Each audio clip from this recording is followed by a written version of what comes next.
My parents always worshipped my sister, but the moment she got a job, they threw me out, calling me a freeloader. The next day she walked into her new office, smirking, "Are you here begging for a maid job?" I met her gaze smiling. "No, I'm here to hand you your termination letter."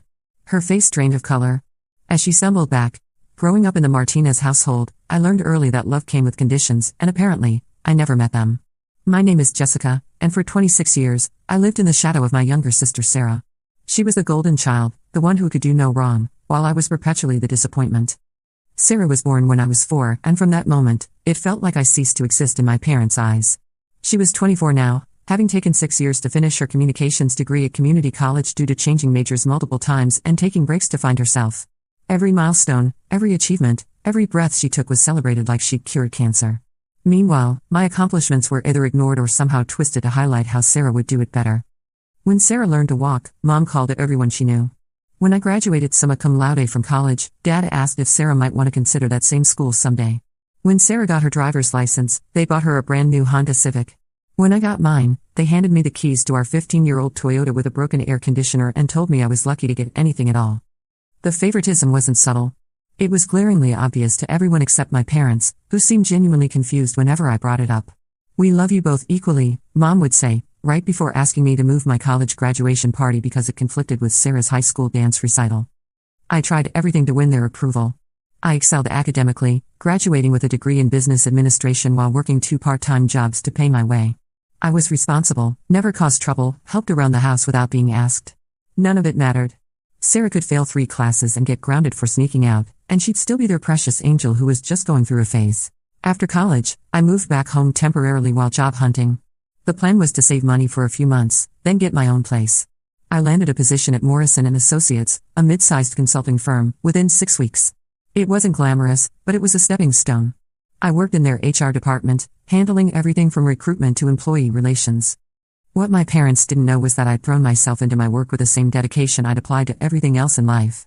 Within 2 years, I'd been promoted twice. By year 3, I was the senior HR manager. By year 5, I was director of human resources. I was good at my job, really good.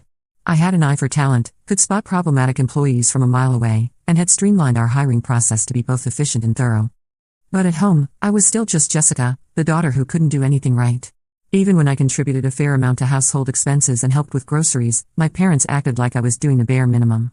They never asked about my actual responsibilities at work or seemed interested in my career progression. Meanwhile, Sarah coasted through community college, changing majors 4 times, funded entirely by Mom and Dad. The breaking point came on a Tuesday evening in March. I was 28, had been living at home for 5 years since graduating college at 23, and had just received another promotion with a substantial raise. I was finally ready to move out and had been apartment hunting. I came home excited to share the news about my promotion and my plans to find my own place. Instead, I walked into what felt like an intervention. Mom, Dad, and Sarah were sitting in the living room, all wearing serious expressions. Dad gestured for me to sit down, his face grave like he was about to deliver news of a terminal illness. "Jessica, we need to talk," he began, his voice heavy with disappointment. "You're 26 years old.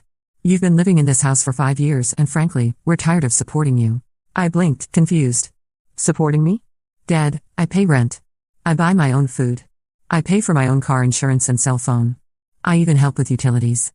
Mom shook her head dismissively. "That's not enough anymore. Sarah just got a job at Sterling & Associates as a marketing coordinator. She's showing real initiative, real growth. She's ready to be independent." My stomach dropped. Sterling & Associates.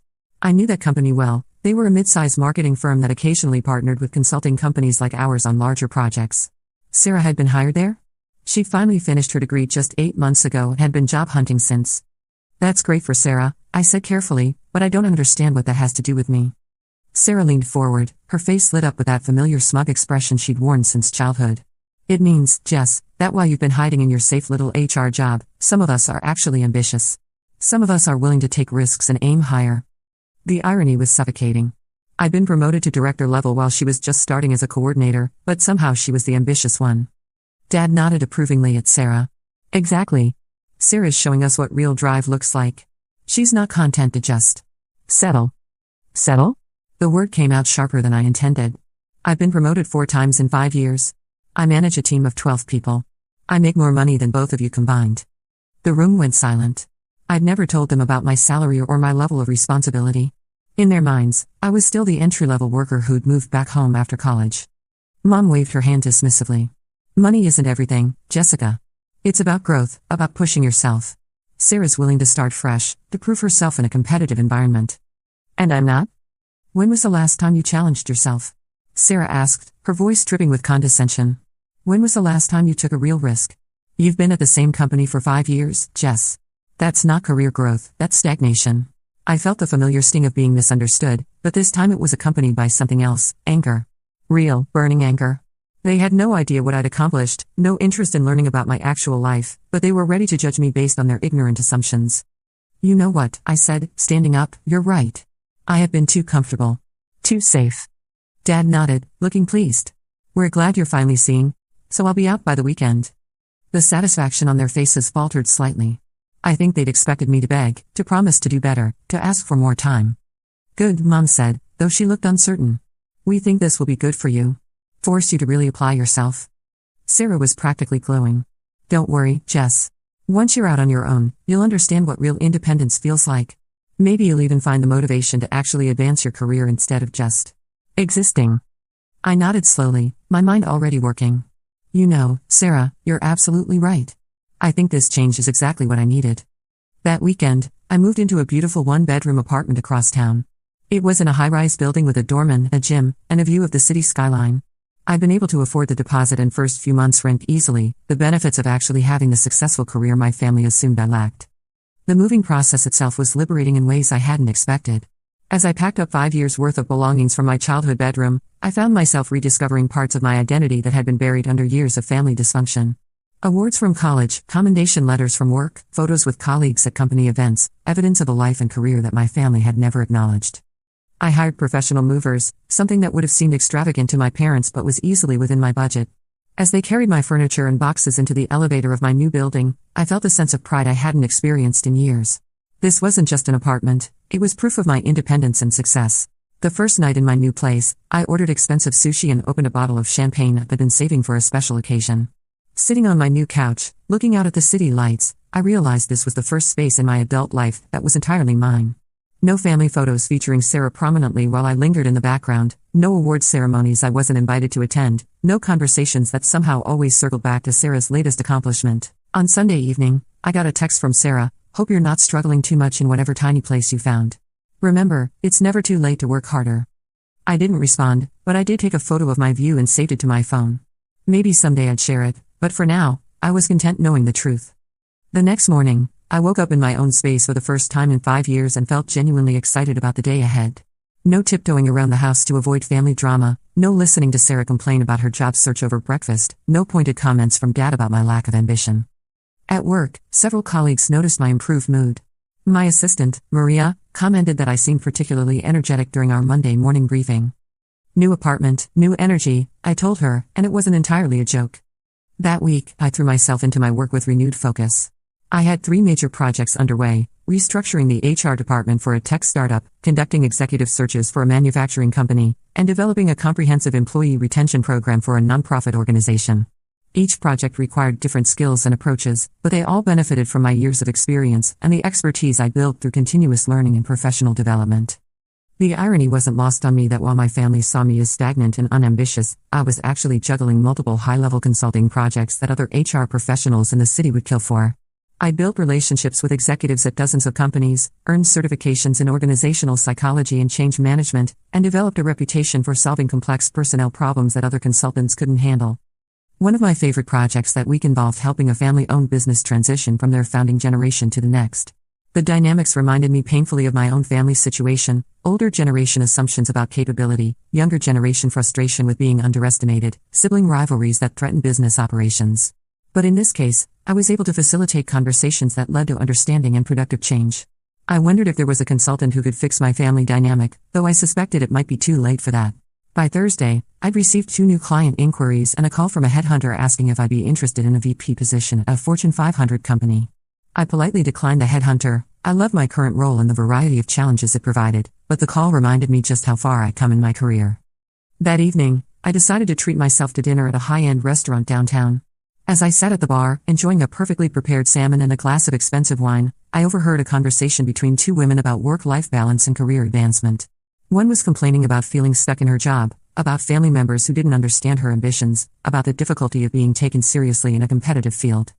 I wanted to tell her that sometimes the people who should support you most will be the last to recognize your worth, but that it doesn't make your accomplishments any less real. Instead, I finished my meal and headed home to my beautiful apartment, grateful for the peace and clarity that came with finally living authentically. Friday morning brought an unexpected email from my college alumni association. They were nominating me for their Young Professional Achievement Award based on recommendations from colleagues and supervisors. The nomination form required detailed information about career progression, community involvement, and professional accomplishments. As I filled it out, I was struck by how impressive my resume looked on paper. Multiple promotions, significant increases in responsibility, recognition from industry peers, involvement in professional organizations. It was the career trajectory of someone who had been anything but stagnant or unambitious. I submitted the application and sent copies to a few professional mentors who had supported me over the years. Their responses were overwhelmingly positive, with several commenting on how much I'd accomplished at such a young age. One mentor, Dr. Patricia Williams, who had been my organizational psychology professor in graduate school, wrote back, "Jessica, I've watched many students build their careers over the years, but few have shown the combination of strategic thinking, emotional intelligence, and professional integrity that you've demonstrated. You should be very proud of what you've built." The validation felt good, but it also highlighted how isolated I'd been from people who actually understood and appreciated my work. My family's dismissal of my career had made me question my own achievements, even when external evidence clearly showed I was succeeding beyond most people's expectations. Monday morning came, and I arrived at Morrison & Associates early, as usual. I had a busy day ahead. We were in the middle of reviewing several new client contracts, and I needed to assess our staffing capabilities for the upcoming projects. Around 10 a.m., my assistant knocked on my office door. "Jessica? There's someone here to see you. Says it's about a staffing inquiry for one of our new clients." I looked up from the contract I was reviewing. "Did they schedule an appointment?" "No, but she says it's urgent." "Something about Sterling & Associates?" My blood went cold. Sterling & Associates. Sarah's new company. "Send her in," I said, my voice steady despite the way my heart was suddenly racing. A minute later, my assistant returned with a middle-aged woman in a sharp business suit. She had short gray hair and the no-nonsense demeanor of someone who'd spent decades in corporate management. "Ms. Martinez? I'm Linda Chen, Vice President of Operations at Sterling & Associates. I apologize for dropping by without an appointment, but we have an urgent situation." I gestured to the chair across from my desk. "Please, sit. How can I help you?" Linda sat down, her expression grim. "We've recently hired someone for our marketing coordinator position about 3 weeks ago, and frankly, it's becoming clear that we made a mistake. The hire was, well, let's just say the person responsible for the hiring decision may have been influenced by factors other than qualifications." I kept my face neutral. "That's unfortunate. How does Morrison & Associates factor into this?" "We've heard excellent things about your HR consulting services, particularly your expertise in damage control and personnel transitions. We need to handle this termination carefully. The employee in question has already made some concerning comments about lawsuits and discrimination, despite the fact that the termination is purely performance-based." My mind was spinning. "Sarah?" They were talking about Sarah. "What kind of performance issues are we discussing?" I asked professionally. Linda sighed. "In her 3 weeks with us, she's missed 6 days of work, called in sick 4 times and simply no-showed twice. When she has been present, she spent most of her time on personal phone calls or social media. She's submitted 3 project proposals, and all of them contained significant plagiarized content. The most recent one was almost entirely copied from our competitor's website." I nodded thoughtfully. "And you need assistance with the termination process?" "Exactly. We need to ensure everything is documented properly, that we follow all legal requirements, and that the transition is handled professionally. We'd also like your firm to handle the termination meeting itself. Sometimes it's easier when it comes from a neutral third party." This was it. The universe was handing me the most perfect revenge on a silver platter. "I think we can definitely help you," I said. "When would you need this handled?" "Ideally tomorrow. We can't afford to let this situation continue, and frankly, the other employees are starting to notice the disparity in work quality and attendance. We prefer to handle this first thing in the morning when she typically arrives, around 9 a.m. when she shows up at all." After Linda left, I sat in my office for a few minutes, processing what had just happened. Sarah, the ambitious one, the one who was showing real initiative, was about to be fired from her first real job for being lazy and dishonest. And I, the supposed underachiever, the freeloader, the one who was just settling, was going to be the one to deliver her termination letter. The cosmic justice was almost too perfect to believe. I'd spent years watching Sarah coast through life while being praised for her potential, while my actual achievements were dismissed as playing it safe. Now reality was catching up with both of us in the most dramatic way possible. I called my assistant Maria into my office. I need you to reschedule my 3 p.m. meeting with the Hartwell Group. Something urgent has come up with a Sterling & Associates consultation. Maria nodded efficiently. Should I push it to tomorrow morning? Yes, first thing. And I'll need you to prepare a complete termination package, all the standard documents, plus we'll need to customize everything to match Sterling's policies and procedures. As Maria left to handle the scheduling changes, I opened my computer and began researching Sterling & Associates more thoroughly. I'd heard of them, of course, they were one of our main competitors in the consulting space, but I wanted to understand their corporate culture, their recent projects, and most importantly, how they ended up hiring someone as clearly unqualified as Sarah appeared to be. What I discovered was interesting. Sterling had recently landed several major clients and was expanding rapidly. Unlike what I'd initially thought, they weren't really a direct competitor, they focused more on marketing and brand development, while we specialized in organizational consulting. They occasionally partnered with firms like ours on larger projects, which explained why they'd reached out to us for HR support. I also found Sarah's LinkedIn profile, which she'd apparently updated recently to reflect her new position. Her summary was full of buzzwords about dynamic marketing solutions and innovative brand strategies, but it was clear from her work history that she'd never actually implemented any such strategies. Her previous experience consisted of a summer internship at a local nonprofit and a part-time job at a clothing store during college. Somehow, she'd managed to parlay that into a marketing coordinator position at a major consulting firm. The more I researched, the more I understood how this situation had developed. Sterling was growing fast, Sarah had probably interviewed well, she'd always been charming when she wanted to be, and they'd made a hiring decision based on potential rather than proven ability. It was a classic mistake that I'd seen dozens of companies make over the years. I spent the next few hours preparing meticulously. I reviewed Sterling & Associates' employee handbook, researched their HR policies, and drafted all the necessary termination documents. Everything had to be perfect, professional, and legally sound.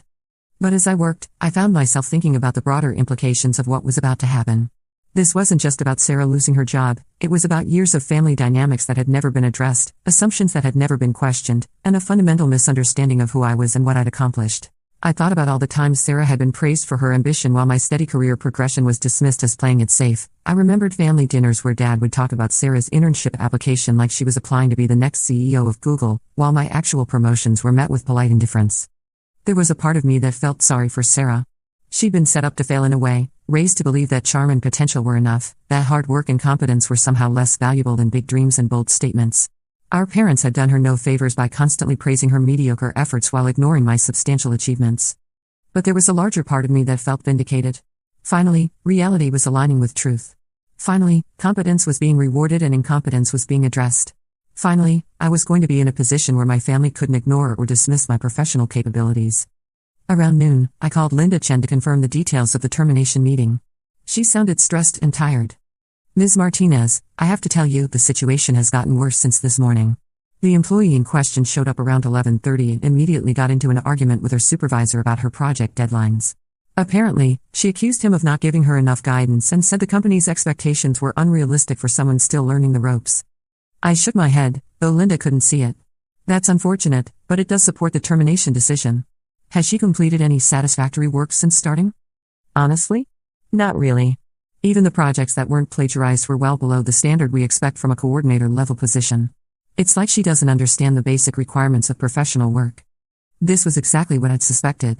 Sarah had probably never received honest feedback about her work quality because everyone, teachers, parents, even her college professors, had been focused on encouraging her rather than challenging her to actually improve. Don't worry, Ms. Chen. We'll handle this professionally and efficiently. I'll be there at 2 p.m. as planned. As I hung up the phone, I realized this situation was bigger than just Sarah's employment issues. This was about accountability, about the difference between potential and performance, about the consequences of never being held to real standards. I spent my lunch hour reviewing similar termination cases I'd handled in the past, looking for precedents and best practices. I wanted this to be handled flawlessly, not just for Sterling's sake, but because I knew every detail would be scrutinized by my family when the story inevitably came out. The next morning, I arrived at Sterling & Associates' office building at 8:30 a.m. sharp. It was a sleek, modern space not unlike my own company's headquarters. I checked in with reception and was escorted to a conference room where Linda was waiting with a stack of documentation. Here's everything we have, Linda said, handing me the files. Attendance records, work samples, email correspondence, everything. I reviewed the materials quickly. It was even worse than Linda had described. Sarah had missed 6 days of work in 3 weeks without proper notice, and she'd also submitted 3 separate pieces of work that were clearly copied from other sources. Her email communications with colleagues were unprofessional at best, and she'd apparently spent multiple afternoons on the phone arranging personal matters while sitting at her desk. This is definitely grounds for immediate termination, I confirmed. The plagiarism alone would be sufficient, but the attendance and professionalism issues create a clear pattern. Linda nodded. Should we call her into the conference room? Yes, but let me handle the conversation. I'll need you present as a witness, but I'd prefer to lead the discussion. A few minutes later, Sarah walked into the conference room. She was wearing a stylish dress that I recognized as one she'd charged to Mom and Dad's credit card, and she had the confident stride of someone who believed she was untouchable. She stopped dead when she saw me. Jess? Her voice was surprised but still carried that familiar condescending tone. What are you doing here? Are you here begging for a maid job? I met her gaze, smiling calmly. No, Sarah. I'm here to hand you your termination letter. The color drained from her face completely. She actually stumbled backward a step, her hand reaching out to steady herself against the doorframe. What? What are you talking about? She stammered. I gestured to the chair across from me. Please, sit down. We need to discuss your employment status at Sterling & Associates. Sarah's eyes darted between me and Linda, confusion and panic replacing her earlier smugness. I don't understand. Jess, what is this? Some kind of joke? This is not a joke, I said, my voice professionally neutral. I'm Jessica Martinez, Director of Human Resources at Morrison & Associates. Sterling & Associates has contracted our firm to handle your termination due to multiple performance and conduct violations. Sarah sank into the chair, her hands visibly shaking. Termination? But I just started. There must be some mistake. I opened the file in front of me. According to the documentation provided by Sterling & Associates, you've been absent from work 6 times in 3 weeks without following proper notification procedures. You've submitted work that contains significant plagiarized content, including entire paragraphs lifted verbatim from multiple competitor websites. Your email communications have been unprofessional, and multiple colleagues have reported that you spent substantial work hours on personal phone calls and social media. That's not. Sarah's voice trailed off. She knew it was all true. Linda spoke up for the first time since Sarah entered the room. Ms. Martinez, I want to be clear that this decision is based solely on job performance and professional conduct. It has nothing to do with personal relationships or any other factors. Sarah's head snapped up. Personal relationships? What does that mean? Jess, did you do this? Did you get me fired? I didn't get you fired, Sarah. You got yourself fired. I'm simply here in my professional capacity to handle the termination process. The reality was finally sinking in. Sarah's face went through a series of expressions: confusion, disbelief, anger, and finally, something I'd never seen from her before, genuine fear. But I need this job, she whispered. Mom and Dad. They're so proud. They think I'm finally. What am I going to tell them? For a moment, I almost felt sorry for her. Almost. Then I remembered every dismissive comment, every time my achievements were minimized, every instance of being called lazy or unambitious while working my ass off to build a career. You'll figure it out, I said calmly, sliding the termination paperwork across the table. You'll need to sign these documents acknowledging receipt of your termination notice.